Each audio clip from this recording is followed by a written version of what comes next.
1,00,000 మంది శివభక్తులతో కలిసి మహారుద్రాక్ష పూజలో పాల్గొనండి. వెంటనే కాల్ చేసి మీ పేరును నమోదు చేసుకోండి.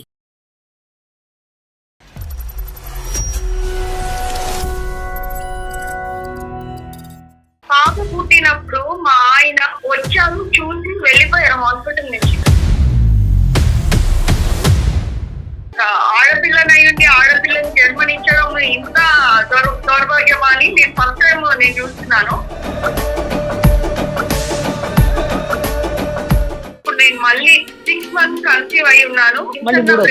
డైవోర్స్ ఇచ్చేస్తాను నీకు అని చెప్పారు. మళ్ళీ కన్సీవ్ అవటం ఏంటమ్మా? అసలు క్లారిటీ లేదు, గ్యారంటీ లేదు, సెక్యూరిటీ లేదా ఇంట్లో. మా ఆయనకి అబ్బాయి కావాలి. అవునమ్మా, ఆడికి అబ్బాయి కావాలి. వాడు ఈడు అని అంటున్నాను అనుకోవద్దు. నిజంగా బుద్ధిహీనుడు అబ్బాయి కావాలి అనేటటువంటి ఉద్దేశంతో ఇంకో 10 మందిని కంటూనే ఉంటావా? చెప్తే మా ఆయన అదే వింటాడండి. మా ఆడపడుచులు మాట. ఈ ఆడపడుచులు కూడా ఆడలేదా? ఆడదానికి ఆడదే సత్యం. తింటానికి అన్నం తింటున్నాడా, గడ్డి తింటున్నాడా? లేదంటే గడ్డి పెట్టేవాళ్ళు లేరా? బుద్ధిహీనుడా? మీరు పెట్టిన టార్చర్ నేను తట్టుకోలేక నేను సుమన్ వాళ్ళని కాంటాక్ట్ అయ్యానండి. ఒక 2 నిమిషాలు ఓపిక పట్టండి. మీ మగ అహంకారం లోపల పెట్టుకోండి. ఎంత బాధగా ఉందండి, ఎంత బాధగా ఉందండి. దుర్మార్గం అసలు. మీ భార్య ఒక మనిషా, మెషినా?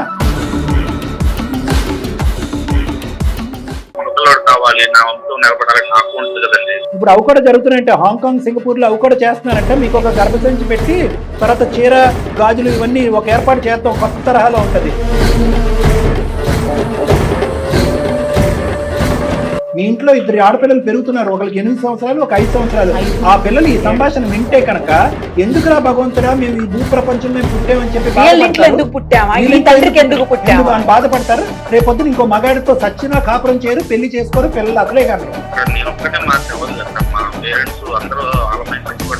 దన్నం సార్, మీ ఇంగితానికి, మీ ఆలోచనకి దన్నం. 10 కోట్ల వందనాలు మీకు. నేను ఒక డాక్టర్గా నేను ఇలా మాట్లాడటం నాకు అసహ్యంగా ఉంది.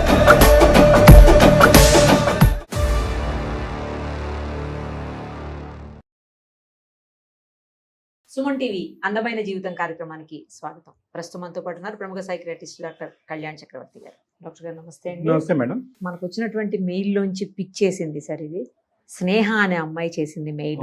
తన ఒక విచిత్రమైన సమస్యతో బాధపడుతుంది. నిజానికి అది ఎలా చెప్పాలో కూడా అర్థం కావట్లేదు. మనం మాట్లాడిన తర్వాత అర్థమవుతుంది సార్. కానీ నేను ఎందుకు ఇది పిక్ చేశానంటే ఇలాంటి కేసెస్ నేను 2-3 విన్నాను, చూశాను సార్. నా దగ్గరకు కూడా వచ్చింది. కామన్ గా ఉండేటువంటి ప్రాబ్లం ఇది.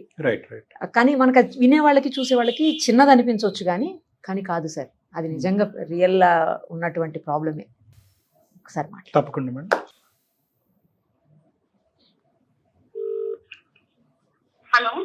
హలో, నమస్తే అండి. స్నేహ గారేనా మాట్లాడేది?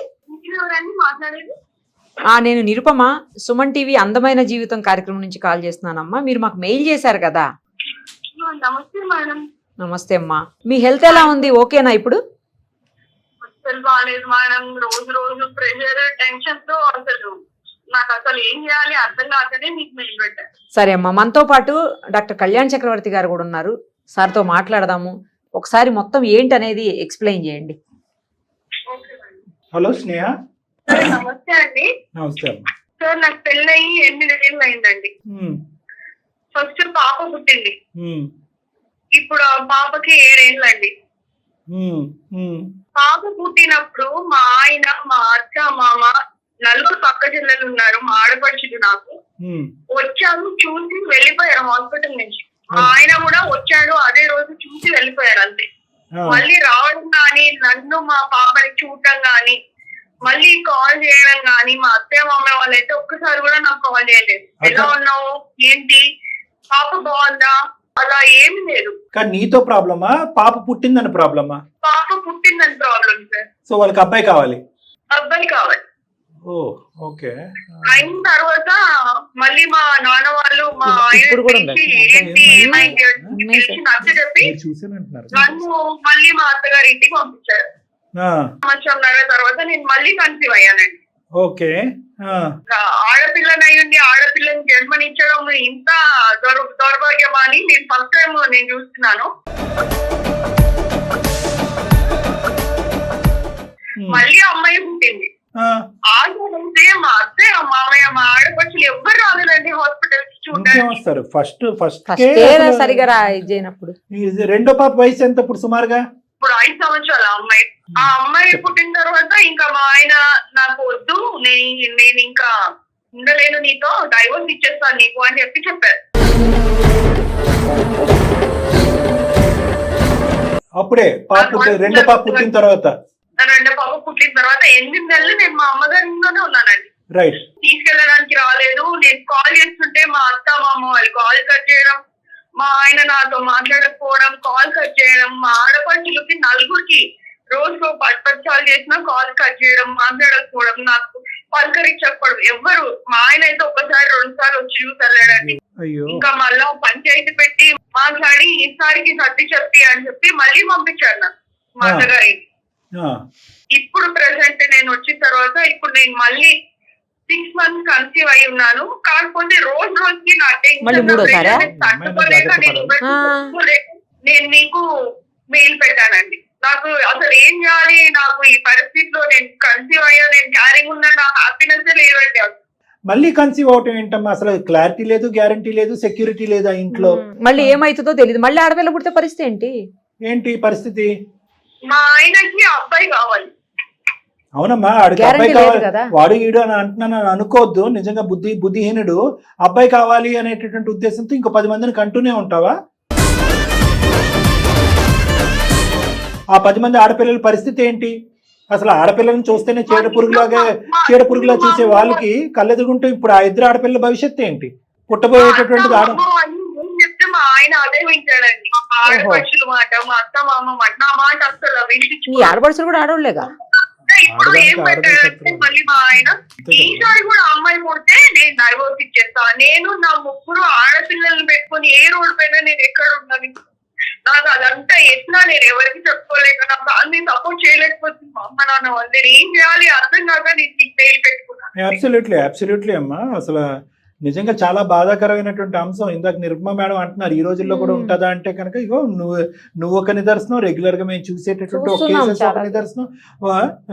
ఎవరినైతే చేదరించుకుని అసహించుకుంటున్నాడో ఆడపిల్లలు అనేటటువంటి వాళ్ళని మీ ఆయన అదే వ్యక్తికి ఒక 5 అక్క చెల్లెలని అంటున్నారు. అతనికి అన్నది కూడా తల్లి, ఒక ఆడదే. ఇంకేం మాట్లాడతాం? ఇవన్నీ ఎక్కువ మాట్లాడితే సినిమా డైలాగులు అనుకుంటారు. మళ్ళీ నేను 2వ పెళ్లి చేసుకుంటా, ఇంకా అబ్బాయిని కనిపకపోతే అని చెప్తున్నాడు. ఒకవేళ చేసుకుంటాడు, వాళ్ళకి మాత్రం అబ్బాయి పుడతాడు గ్యారంటీ ఉంది. అమ్మాయి పుట్టచ్చుగా మళ్ళీ కూడా. ఇప్పుడు 6 నెలలండి నేను మళ్ళీ ప్రెగ్నెంట్. ఆ ప్రెషర్ లో నాకు లోపల బాబు ఏమైపోతుందో అన్న టెన్షన్ నేను రోజుకి తట్టుకోలేకపోతున్నాను. అమ్మ, నీకు ఇప్పుడు నీ కడుపులో ఉన్న బిడ్డ గురించి వర్రీ అవుతున్నావు.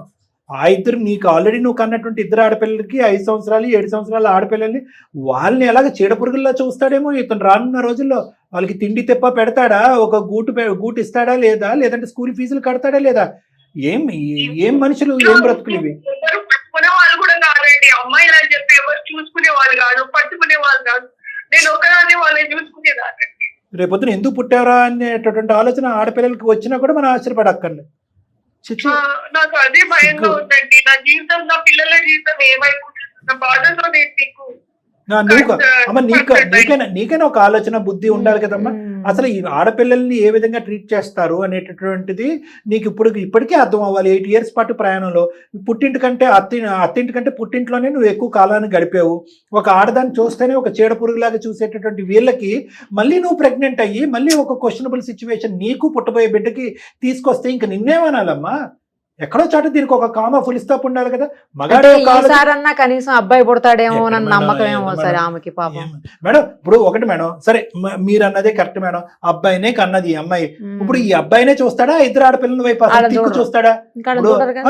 ఇప్పుడు పొరపాటున మా ఆయన మాట వినడం తప్పే, వాళ్ళు ఎవరు నా మాట వినరు. నా మాట అంతా నువ్వు చెవిన పెట్టరు, వినిపించుకోరండి. నువ్వు అలాగా దయచేసి మీ ఆయన్ని క్షమిస్తూ వెనకేసుకుని రాకమ్మా. ఎంత మీ ఆయన వయస్సు ఎంత, ఆలోచన ఎంత, చదువు ఎంత, ఉద్యోగం ఏంటి? ఇప్పటికీ అతనికి తెలియదు. సంవత్సరాలండి ఆయన ఐటీ కంపెనీతో. అవును, అలాంటి వాడికి ఆడపడుచులు అక్క చెల్లెలు చెప్తే సై అంటే సై అని గంగిరెద్దులే తలోపటం ఒకటేనా? పిల్లలకి అంటున్నాడుగా లైన్ లో పెట్టి ఎటువంటి పిల్లోడు కావాలి, అమ్మాయి కావాలా, అబ్బాయి కావాలని డిక్టేట్ చేసి వాళ్ళ ఇతనికి తింటానికి అన్నం తింటున్నాడా, గడ్డి తింటున్నాడా, లేదంటే గడ్డి పెట్టేవాళ్ళు లేరా, బుద్ధిహీనుడా? నిజంగా నా నోట్లోంచి అవే మాటలు వస్తాయి. మీరే ఎలా అయినా ఆయన నచ్చి చెప్పి నాకు నా పిల్లలకి ఒక జీవితాన్ని ఇవ్వండి సార్. ఉన్నారా? ఉంటే ఇంట్లో ఉంటే ఫోన్ ఇవ్వండి, లేదంటే ఫోన్ కాల్ కలపండి, మాట్లాడతారు సార్. నీకు జీవితాన్ని ఇస్తావమ్మా, కానీ నువ్వు దయచేసి ఈ పట్ట ఇప్పుడు ఏదో అంటారు చూడండి, లైన్ లో పెట్టి పిల్లల్ని ఇలా గనేటటువంటి కార్యక్రమాన్ని దయచేసి ఇప్పటికైనా విరమించు. నీ ఆరోగ్యం కూడా చూసుకో ఒకసారి. నువ్వు కూడా బల్లగుద్దినట్టు మాట్లాడితేనే మేము సపోర్ట్ చేస్తాం. ఉంటే ఉన్నాడు, ఓడితే ఓడాడు. ఒకసారి కాల్ చేస్తాను. కలుపు. ఏంటో సంగతి తెలియదు. The person you are speaking with has put your call. ఏమైందండి? అసలు నేను కాల్ చేస్తే నా కాల్ లిఫ్ట్ చేయట్లేదు. వారం అయిపోయింది మీరు నాతో మాట్లాడి ఈ రోజుకి. ఎలా ఉన్నారండి? నేను బానే ఉన్నా. ఎలా ఉన్నారు? ఎన్నిసార్లు చేస్తావు? సుమంతిని వాళ్ళతో ఒక్కసారి మాట్లాడారండి. నేను ప్రెగ్నెంట్ ఉన్నా, నేను హ్యాపీగా లేనండి. అమ్మాయి వద్దు, అబ్బాయి కావాలని మీరు పెడుతున్న టార్చర్ నేను తట్టుకోలేక నేను సుమంతి వాళ్ళని కాంటాక్ట్ అయ్యానండి. ఒక 2 నిమిషాలు ఓపిక పట్టండి. మీ మగ అహంకారం అన్ని లోపల పెట్టుకోండి. అందమైన జీవితం కార్యక్రమం నుంచి అండి స్నేహ గారు మాకు మెయిల్ చేశారు, ఇలా ప్రాబ్లం ఉంది అని చెప్పేసి. అందుకని మనతో పాటు డాక్టర్ కళ్యాణ్ చక్రవర్తి గారు కూడా ఉన్నారు. మీ ఆవిడ చెప్తున్న దాంట్లో ఒక 2-3 పాయింట్లు చాలా బాధగా అనిపించిందండి. చాలా బాధగా. ఏంటండి ఆడపిల్ల అయితే మీ ప్రాబ్లం ఏంటి? అయినా ఆడ మగ అనేది ఎవరు డిసైడ్ చేస్తారండి? భగవంతుడు ఇస్తాడు అంతే. ఆడ మగ అనేది మనం డిసైడ్ చేయలేం కదా. అసలు ఆ మాటకు వస్తే డిసైడ్ చేసేది మగవాళ్లే. ఆడవాళ్ళలో ఉండేది XY క్రోమోజోమ్స్ కావు, ఓన్లీ XX. అబ్బాయిల్లో ఉండేది XY క్రోమోజోమ్స్. మీ దగ్గర నుంచి X వచ్చి కలిస్తే ఆడవాళ్ళలో XX కలిస్తే అమ్మాయి పుడుతుంది. అదే మీ దగ్గర నుంచి Y క్రోమోజోమ్ వచ్చి కలిస్తే ఇక్కడ XY అయ్యి అబ్బాయి పుడతాడు. ఆ విషయం మీకు తెలుసా? ఏం చదువుకున్నారు మీరు? మాట్లాడండి, ఏం చదువుకున్నారు మీరు? మీ మదర్ కూడా అమ్మాయే కదా. ఇవాళ అసలు ఆడమగ తేడా ఏంటండి? హలో అమ్మాయిలే, మీ వైఫ్ అమ్మాయే. అసలు ఇవాళ రేపు తల్లిదండ్రులు కూతుళ్ళు బాగా చూసుకుంటున్నారండి మగపిల్లల కంటే. ఆడమగ ఏంటండి? ఈ రోజుల్లో కూడా ఆడమగ ఉంటుందా? చదువుకున్నాడు పైగా మీరు. నాకైతే చాలా అసలు బాధగా అనిపిస్తుంది వింటుంటే. గుడ్డు ఉంటది, ఏముంటదండి? ఆడపిల్ల అయితే కుటుంబం నిలబడదా? ఏం మాట్లాడుతున్నారు? మీతో పోటీ పడి సంపాదిస్తున్నారు ఆడపిల్లలు కూడా. ఇవాళ వంశధారకుడే ఉండాలా, వంశధారకురాలు ఉండకూడదా? అదే కదా. సరే లేలే, మీరు మాకు ఈ మాత్రం అయినా కూడా కొద్ది గౌరవం ఇచ్చి ఈ 2 నిమిషాలు మాట్లాడుతున్నారు అంటే కనుక మేము సంతోషం. ఎక్కడో చోట మీకు కొద్దిగా ఇంగితో ఆలోచన ఉంది, జీవితాన్ని నిలబెట్టేటటువంటి ఇది ఉందన్నట్టు అనిపిస్తుంది. కాబట్టి మీరు మాట్లాడండి, మేము వింటాం. అసలు సబ్జెక్ట్ ఏంటి, ప్రాబ్లం ఏంటి? నిజంగా ప్రెగ్నెన్సీ ఆడపిల్లలకు అంటమే ప్రాబ్లమా? దానికి మించినటువంటి ప్రాబ్లం భార్యాభర్తల మధ్యన ఉందా? మాకు తెలియని అంశాలు ప్లీజ్. ఏమి లేదు సార్, నా భార్య చాలా మంచిది, చాలా బాగా చూస్తుంది. నాకు కూడా తనంటే చాలా ఇష్టం. కానీ నా ప్రాబ్లం కూడా అర్థం చేసుకోండి. ఇప్పుడు మా ఇంట్లో 4 రకాలు నాకు. మా నాన్నగారు నా కోసం 4 ఆడపిల్లలు పుట్టిన తర్వాత నా కోసం వెయిట్ చేసి నన్ను అన్నారు. సరే చెప్పండి. సో అట్లాగే నాకు కూడా నెక్స్ట్ మా తండ్రి గారు ఎలా అయితే నా ద్వారా వంశాన్ని అభివృద్ధి చేసుకుంటున్నారో అలాగే నేను కూడా మళ్ళీ నా పిల్లల ద్వారా అభివృద్ధి చేసుకోవాలి అనేది నాకు ఉంటుంది కదండి. ఏంటండి ఏం అభివృద్ధి సార్? అభివృద్ధి ఇది, దీని అభివృద్ధి అంటారా? అంటే ఇంకొక 5 ప్రెగ్నెన్సీల వరకు మీ అమ్మాయిని, మీ భార్యని ఇలా లైన్ లో పెట్టి పిల్లల్ని కనమంటారా? 5ో 10ో మనకు లెక్క తెలియదుగా. అంటే మీకైతే మాత్రం దారకుడు కావాలి, సో కాల్డ్ వంశధారకుడు. ఎంత బాధగా ఉందండి, ఎంత బాధగా ఉందండి. దుర్మార్గం అసలు. ఆవిడ మనిషా మెషినా అండి? నీ భార్య ఒక మనిషా మెషినా? అంటే లైన్ లో పెట్టి పిల్లలు కంటేనే భార్య ఒక తల్లి, అబ్బాయిని కంటేనే తల్లి? నేను అనలేదు కదా సార్, మనిషి తను కూడా తెలుసు, నాకు తన బాధ తెలుసు. ప్రెగ్నెన్సీ వస్తే అంతగా బాధగా ఉండదు తెలుసు. కానీ నా బాధ అనేది ఎవరు అర్థం చేసుకున్నారు చెప్పండి? నాకు మగపిల్లడు కావాలి, నా వంశం నిలబడాలని నాకు ఉంటుంది కదండి. ఏమండి మీ బాధలో లాజిక్ లేదు సార్, సైంటిఫిక్ రీజన్ లేదు, మీకు అర్థం కావట్లేదు. మీది బాధే, ఆవిడది బాధే. మీకు ఒక మగపిల్లడు చూడాలి అనేటటువంటి ఆలోచన ఉంది మీకు, వెళ్ళండి. ఏదైనా సోషల్ సర్వీసెస్ కి అప్లై చేయండి, దత్తత చేసుకోండి. ఒక చక్కటి అబ్బాయి, ఒక పిల్లాడు, ఒక అనాథ పిల్లవాడికి జీవితం ఇచ్చిన వాళ్ళు అవుతారు. వాళ్ళ మంది పిల్లలు క్యూలో ఉన్నారు అక్కడ. మంచి సజెషన్ సార్, అసలు అవును చాలా మేడం. బాగా చెప్పారు. ఇప్పుడు ఎలా డిసైడ్ చేస్తారు సార్? నీ బాధను అర్థం అవుతుంది, ఓకే, నీ బాధను నేను అర్థం చేసుకుంటాను. ఎవరు డిసైడ్ చేస్తారు సార్? ఏ క్రోమోజోమ్ ఎవరికి వెళ్తుంది, ఏ జీన్ ఎవరికి వెళ్తుంది, ఎవరు డిసైడ్ చేస్తారు సార్? ఇది బయాలజికల్ కాదా? పోనీ మీరు ఏమైనా తెలివి తక్కువ చదువు అన్నటువంటి వ్యక్తి అంటే కనుక ఓకే, బయాలజీ మీకు తెలియదు, అర్థం చేసుకున్నారు. మీకు స్పర్మ్లో ఏముంటుందో తెలుసు, ఓవంలో ఏముంటుందో తెలుసు. మేడం ఆల్రెడీ విడమర్చి చెప్పారు. 8 సంవత్సరాలు అయింది పెళ్ళి అయ్యి. ఆ అమ్మాయి ఎంత నరకం చూస్తుంది, ఒక ఆడపిల్ల. మీ ఇద్దరు ఆడపిల్లలు ఎంత నరకం చూస్తున్నారు. వాళ్ళు ఫీజులు కడుతున్నారా, తిండి పెడుతున్నారా, చూసుకుంటున్నారా ఆడపిల్లల్ని? మీ తోబుట్లు 5-6 ఆడపిల్లలు ఉన్నారు, వాళ్ళైనా మీకు బుద్ధి చెప్పట్లేదండి. అంత ఫ్యామిలీ అంతా ఇదే పాట పాడతారా? అబ్బాయి కావాలి, అబ్బాయి కావాలి, అబ్బాయి కావాలండి. ఎన్ని వేల కోట్లు ఉన్నాయి సార్ మీ దగ్గర వంశోద్ధారకుడు కావాలి అని చెప్పి. అయినా అదేమన్నా ఆమె తప్ప సార్? ఆమెను అనడం ఏంటి అసలు? ఆమెను చూడకపోవటం, ఆమెను పలకరించకపోవటం, మళ్ళీ ఆమెను పట్టించుకోకపోవటం. పైపెచ్చు మీరు నా భార్య అంటే ఇష్టమే, ఐ లవ్ యూ అని అంటున్నారు మీ భార్యని. ఏం లవ్ అండి? ఏం లవ్ని ఆస్వాదించింది 8 సంవత్సరాల పాటు? మీ నోటు దురుసు నరకం తప్ప.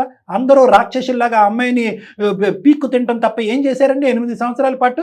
ఇప్పుడు ప్రెగ్నెన్సీలో భయంకరమైన టెన్షన్తో ఈ వయసులో ఆ అమ్మాయి మళ్ళీ ప్రెగ్నెంట్ అయింది. ఈ టెన్షన్ వల్ల ఏమన్నా అవయవ లోపంతో ఆ బిడ్డ పుడితే, ఈ మానసిక టెన్షన్ వల్ల అప్పుడు ఇంకో టార్చర్ ఉంటుంది అమ్మాయి. అప్పుడు ఇంకో టార్చర్. టెన్షన్ పడమన్నా, టెన్షన్ పడమని చెప్పలేదు కదా. మీరు అంటారా? మీరు టెన్షన్ పడాలి, టెన్షన్ పడద్దు, ఆఫ్ అంటారా? రోజుకి నాకు భయం వేస్తుంది. ఇప్పటికి 6 నెలలు. 6 నెలలకి నాకు రేపు ఇంకొక 2-3 నెలలు అయితే బాబా ఎవరో మళ్ళీ వస్తారు. మీరు ఈసారి మాత్రం మా అబ్బాయి పుట్టకపోతే విడాకులు ఇచ్చి వేరే పెళ్లి చేసుకుంటారు. వేరే పెళ్లి చేసుకుంటే వాళ్ళకి పుడతారా అబ్బాయిలు? గ్యారంటీయా మీరు? గ్యారెంటీ ఎవరు చెప్తారండి? పుడతారని. ఏమంటే అబ్బాయి పుట్టాలా అమ్మాయి పుట్టాలా అనేది డిసైడ్ చేసేది మీ స్పర్ము, మీ క్రోమోజోము. ప్రెగ్నెన్సీ వచ్చేది ఆడవాళ్ళకి. ఏమండి వాళ్ళ తప్పు? ఈ మధ్యన అలా కదండి, ఈ మధ్యన ఆ మార్పిడులు కూడా జరుగుతున్నాయంట. మీకు ఒక గర్భసంచి పెడదామా? ఇప్పుడు అవి కూడా జరుగుతున్నాయంట. హాంకాంగ్, సింగపూర్లో అవి కూడా చేస్తున్నారంట. మీకు ఒక గర్భసంచి పెట్టి తర్వాత చీర, గాజులు ఇవన్నీ ఒక ఏర్పాటు చేద్దాం, కొత్త తరహాలో ఉంటది. అప్పుడు డిసైడ్ చేద్దాం అబ్బాయి పుడతాడో అమ్మాయి పుడతాడో మీకు. అదే మరి ఇప్పుడు డిస్కషన్ ఇంకో విధంగా ఉంది, నాన్ సైంటిఫిక్ గా ఉంది, అర్థం కాదని ఉంటే కనుక మరి మీ సంభాషణ కూడా అర్థం కాదు. మీ ఇంట్లో 2 ఆడపిల్లలు పెరుగుతున్నారు, ఒకరికి 8 సంవత్సరాలు, ఒక 5 సంవత్సరాలు. ఆ పిల్లలు ఈ సంభాషణ వింటే కనుక ఎందుకురా భగవంతుడా మేము ఈ భూ ప్రపంచం మేము పుట్టామని చెప్పి బాధపడతారు. రేపొద్దున ఇంకో మగాడితో సచ్చినా కాపురం చేయరు, పెళ్లి చేసుకోరు, పిల్లలు అసలే కనరు. జీవితం, కుటుంబాల మీద, పిల్లలు అనేటటువంటి ప్రక్రియ మీద అసహ్యం కలిగి దండం పెడతారు. ఇది మీ అమ్మాయిలకి ఇచ్చేటటువంటి ఆస్తి. మీరు గట్టిగా మాట్లాడుతున్నాం అనుకోకండి, ఇంకా గట్టిగా మాట్లాడొచ్చు, ఇంకా రకరకాల మాటలు మాట్లాడొచ్చు, ఇంకో 4 మాటలు ఎక్స్ట్రా కూడా మాట్లాడొచ్చు. ఆ మాట్లాడేటటువంటి దమ్ము ధైర్యం మాకుంది, ఈ వేదిక ఉంది. కానీ రేపొద్దున మీ యొక్క పెళ్లి పెటాకులు అయిపోతాయేమో, నా పెళ్లిని కాపాడండి అంటూ కనుక ఒక ఆడపిల్ల వచ్చింది కాబట్టి మేము మా గీతను దాటట్లేదు. ఈరోజు మానవత్వంతో ఆలోచించండి. ఏంటి మగవాడికి ఏమన్నా 2 కొమ్ములు ఉన్నాయా? నాకు ఇంట్లో ప్రజలు ఉంటారు కదా సార్, మా అమ్మ మా నాన్న వాళ్ళంతా మీరు చెప్పుకోలేరా? అబ్బాయి కావాలి, అబ్బాయి కావాలి చెప్పండి. మా అక్క చెల్లెళ్ళు కానీ అందరూ నన్ను ప్రజలు చేస్తున్నారు. అందరూ ఏర్పాటు చేస్తున్నారండి, చుట్టాలు అందరూ కూడా. ఏమంటే చెప్పుకునేటటువంటి మీరు ఒక మగాడు ఉద్యోగం చేసుకుంటున్నారు, నలుగురు మధ్యన తిరుగుతున్నారు, మీకు ఆ మాత్రం దమ్ము ధైర్యం లేదా? మీకు ఏం కావాలో, మీకు ఏ వద్దు అని చెప్పుకునేటటువంటి దమ్ము ధైర్యం లేదా? ఏం మాట్లాడుతున్నారండి? అలా అంటానికి మీకు సిగ్గుపడాలి. మీ ఆవిడ ఎవరిని కనాలి అనేది డిసైడ్ చేసేటటువంటిది ఆడపడుచులా? మీ ఆవిడని ఎవరు కనాలి అనేటటువంటి డిసైడ్ చేసేది మీ అమ్మగారు, నాన్నగారా? మీరేం చేస్తున్నారండి? చక్క భజన చేస్తున్నారా ఇంట్లో? అమ్మగారు కన్నారు కదండి, మరి ఏమండి మీ అమ్మగారు ఏమండి మీ అమ్మగారు కన్నారు అంటే ఆ కాలం వేరు, ఈ కాలం వేరు, ఆవిడ ఇష్టం వేరు, ఈవిడ ఇష్టం వేరు, ఆవిడ ఆలోచన వేరు, ఈవిడ ఆలోచన వేరు, ఈవిడ పుట్టినటువంటి తల్లిదండ్రులు వేరు, ఆవిడ కన్నటువంటి తల్లిదండ్రులు లేరు. ఈ 2 ఎలాంటి ఈక్వేట్ చేస్తారు మీరు? ఎలా ఈక్వేట్ చేస్తారు? ఈ అమ్మాయికి ఇష్టం లేదు, ఈ అమ్మాయికి ఆడపిల్లైనా మగపిల్లడైనా అన్ని ఆ అమ్మాయికి ఒకటే. మీ ఇద్దరి మధ్యన భార్యాభర్తల మధ్యన ఒక అండర్స్టాండింగ్ ఉండాలి కాబట్టి అనుకోవాలి. కానీ మీ మదర్ ఏదో ఒక కథ రాశారు కాబట్టి అది తరతరాలుగా అదే కారణం నడవాలి అంటే కనుక రేపొద్దున ఇదే మాట్లాడతారా? మీరు పెళ్లి చేసే ఆడపిల్లకు కూడా అమ్మా నువ్వు మినిమం 4 అబ్బాయిని కన్నా తర్వాత అయినా కూడా ఒక అబ్బాయిని కనేంత వరకు కాన్పులు కంటూనే ఉండు అని చెప్పి పంపిస్తారా మీ ఇద్దరు ఆడపిల్లలు వేరే ఇంటికి? ఇదేమన్నా సాంప్రదాయం, ఆనవాయితీ? మాట్లాడతారు. ఇంకా ఆపండి సార్, సంభాషణ చాలా అసంపూర్తిగా ఉంది, అసహ్యంగా ఉంది, అసందర్భంగా ఉంది. ప్లీజ్ ఇలా మేము ఇంకా గట్టిగా మాట్లాడాలని అనుకోవట్లేదు. ఎందుకంటే రేపొద్దున భార్యాభర్తల మధ్యన పుల్ల పెట్టిన వాళ్ళని అవుతాం, కలపటం పోయి ఆ అమ్మాయి బాధపడుతుంది రేపు. ఒక్కసారి ఆలోచించుకోండి. మీరు ఆలోచించేది, మీరు అనుకునేటటువంటిది అసందర్భంగా ఉంది, అస్సలు బాగాలేదు. మానవతా దృక్పథంతో నేను ఆలోచించట్లేదు అనేది నాకంటే మనస్సాక్షి, మీ మనస్సాక్షికి బాగా తెలుసు. ఒక్కసారి కళ్ళు మూసుకుని ఒక్కసారి ఆలోచించండి. మీరు చెప్పేటటువంటిది, మాట్లాడేటటువంటిది, ఆలోచించేది, మీ భార్య చేయించేది చాలా దుర్మార్గం, చాలా అన్యాయం, చాలా అన్యాయం అండి. దీనికి సైన్స్ అక్కర్లేదు, మానవత్వం ఉంటే చాలు. ఆ అమ్మాయి భయపడుతూ చచ్చిపోతుంది. ఇంట్లో ఉన్న ఆడపిల్లలు ఇద్దరు వణికిపోయి చచ్చిపోతున్నారు. వాళ్ళిద్దరిని మొత్తం మీ కుటుంబ సభ్యులు అందరూ కూడా చీడ పురుగుల్లా చూడుతున్నారు. ఎందుకురా పుట్టారో అనే విధంగా చూస్తున్నారు. ఒక సంతోషం లేదు, ఒక ఆనందం లేదు. ఆడపిల్లలకి, ముగ్గురు ఆడపిల్లలకి నరకాన్ని చూపెడుతున్నారు. పుట్టబోయేటటువంటి బిడ్డ అమ్మాయి అబ్బాయి అని చెప్పి భయభ్రాంతుల్లో గురైపోయి ఆ అమ్మాయి బతుకుండగానే చచ్చిపోయింది మీ భార్య. తప్పు. సారీ కాదండి, మాకెందుకండి సారీ, ఆమెకు చెప్పండి. మీ భార్యతో మాట్లాడకండి. మీ భార్యని ఇంకేం అక్కర్లేదు. ఒక భార్యగా, ఒక స్త్రీగా ఏం చూడకండి, ఒక మనిషిలా చూడండి. ఒక మానవత్వం ఉండేటటువంటి, మీకు మానవత్వం ఉంటే కనుక మీ భార్యని ఒక మనిషిలా చూడండి. కరెక్ట్. పిల్లలు గంటం అనేటటువంటి టాస్క్ ఒక ఆడదానికి టేక్ ఇట్ ఫర్ గ్రాంటెడ్ గా సమాజం వదిలేస్తుంది. కానీ మీలాంటి మగాళ్ళు అది ఎంత కష్టసాధ్యమో తెలుసా అండి? ఒక 9 మాసాలు మోసి ఒక బిడ్డను సంతోషంగా కనేటటువంటి ప్రక్రియని మీరు తీసి పక్కన పెట్టేశారు. ఆ అమ్మాయి జీవితాంతం అమ్మాయి అబ్బాయి, అమ్మాయి అబ్బాయి, అమ్మాయి అబ్బాయి అని టెన్షన్తో కనాలా? ఇదా అమ్మాయి చేసుకున్నటువంటి కర్మ? పుట్టిన తర్వాత ఆ బిడ్డలను చూసి ఆనందించాలా? ఒరే మీ నాన్నకు వద్దు అనుకున్నా కూడా ఆడపిల్లగా వచ్చేసింది నా జీవితంలో అని చెప్పి ఆ పిల్లల్ని అసహించుకుంటూ పెంచాలా తల్లి? నేను ఒక్కడే మారితే అవ్వదు కదా సార్, మా పేరెంట్స్ అందరూ వాళ్ళ మైండ్ సెట్ కూడా మారాలి. అనవసరం సార్. ఆ ప్రపంచం సార్, సమాజం అంతా మారిన తర్వాత రాస్తాడంటే దండం సార్. మీ ఇంగితానికి, మీ ఆలోచనకి దండం, శతకోటి వందనాలు మీకు. ఎవరు మారకపోయినా కూడా ఒక మగాడిని, ఒక భర్తని, ఒక తండ్రిని, 2 ఆడపిల్లలకి తండ్రి, పుట్టబోయేటటువంటి బిడ్డకు ఒక తండ్రిని, నీకంటూ ఒక బాధ్యత లేదా? ఏ పపచ్చో ఇదేమన్నా తోలుబొమ్మలాట? వాళ్ళందరూ ఆడించినంతకాలం ఆడించే ఇలాంటి బంధంలో అమ్మాయిని ఉండమంటం కూడా నాకు చాలా బాధగా ఉంది. ఇలా ఆడవాళ్ళని అసహించుకుంటూ ఉండేటటువంటి వాతావరణంలో ఇద్దరు ముగ్గురు ఆడపిల్లల్ని ఎత్తుకుంటూ అదే వాతావరణంలో ఉండమ్మా, పెళ్ళి అయిపోయింది కదా, 2 ఆడపిల్లలు కనేసావు కదా, మళ్ళీ ఇప్పుడు 8th month ప్రెగ్నెంట్ కదా, అక్కడ తప్ప నువ్వు ఎక్కడ ఉంటావు అని చెప్పి బలవంతంగా ఆ అమ్మాయిని అక్కడ ఉంచడం కూడా నాకు అసహ్యంగా ఉంది. నేను ఒక డాక్టర్గా నేను ఇలా మాట్లాడటం నాకు అసహ్యంగా ఉంది. కానీ తప్పదే. మన సమాజం ఒక ఆడపిల్ల అదే జీవితం అని కోరుకుంటుంది. పెళ్ళి అయిపోయింది, 2 ఆడపిల్లలు, నా మొగుడిని చలార్చండి, నా మొగుడిని చూపెట్టుకో అని అంటుంది. కాబట్టి ఇలా మాట్లాడుతున్నాం. మీకంటూ ఒక ఇంటిగ్రిటీ లేదా? దయచేసి ఇంకొక మాట వద్దండి. మీ ఆలోచన చాలా నేరో మైండెడ్గా ఉంది. మిమ్మల్ని కంట్రోల్ చేసే వాళ్ళ ఆలోచన ఇంకా చాలా నేరో మైండెడ్గా ఉంది. వాళ్ళతో నాకు అసందర్భం, అనవసరం.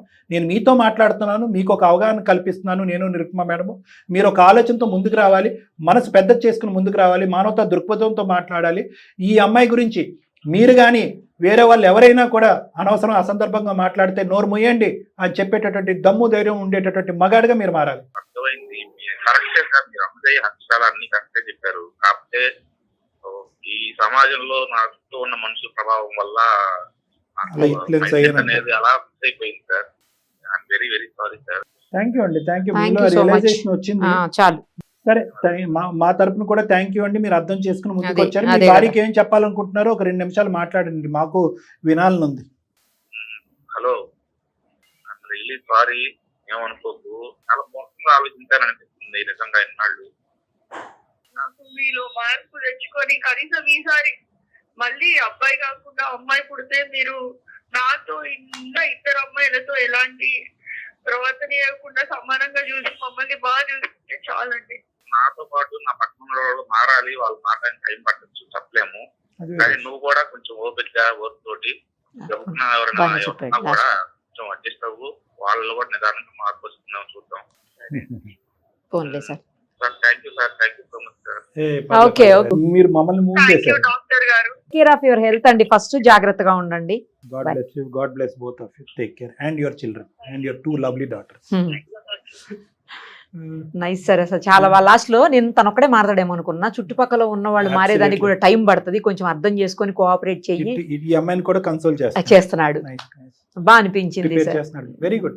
మనం కొంచెం ఆవేశపడ్డాం కానీ తప్పలా. అక్కడ చాలా బాధ అనిపించింది సార్. అసలు అట్లా అనేసరికి అందరూ ఆడవాళ్ళం కదా, కొంచెం బాగా అసలు కోపం వచ్చేసింది, మామూలుగా రాలే.